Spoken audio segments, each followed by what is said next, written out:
In the heart of a forgotten city, where shadows danced and secrets whispered, a guest arrived. Not a traveler, but a stranger, a harbinger of the unknown. His name, the Satyr Guest. Rosnovsky was explaining to me his theory of the lost blue with which the ancient Hebrew priests dyed the Talith, when the door opened and lanky Lazarus entered, hat in hand. He entered cautiously, keeping one hand on the doorknob and one foot firmly planted for a backward spring. He seemed rather embarrassed to find a third person present, but the matter that he had on his mind was weighty. So weighty, in fact, that after a moment's hesitation, he plunged right into the heart of it. "Mr. Rosnovsky," he said, "I love your daughter." Rosnovsky's eyes opened wide and his mouth shut tight. "And she loves me," Lazarus went on. Rosnovsky's eyes contracted until they gleamed through the tiniest kind of a slit between the lids. His hand fumbled behind his back among a number of tailor's tools that lay on the table. "And I have come to ask your consent to our marriage." Crash! Rosnovsky's aim was bad. The shears, instead of reaching Lazarus, shattered the window pane. Lazarus was flying rapidly down the street. Then Rosnovsky turned to me. "And this mixture, as I was saying, will produce exactly the same blue that the Talmud describes." It was worthwhile to become acquainted with Rosnovsky.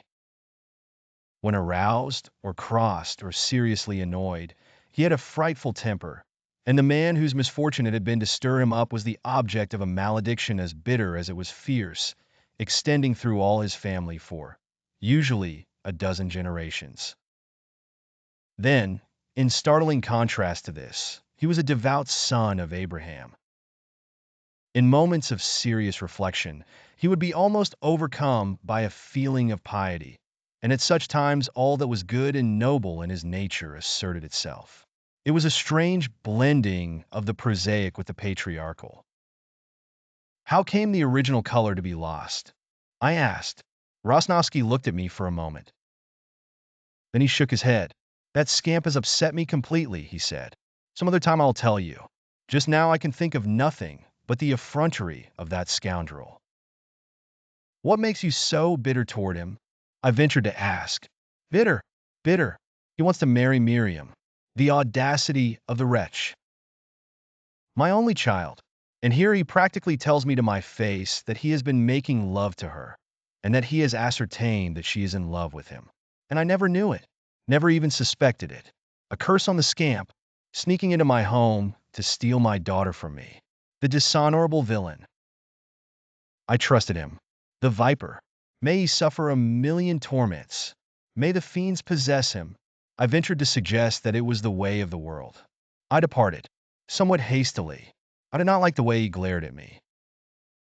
The next time I saw Rosnovsky, he was walking excitedly up and down his shop, tearing his hair en route.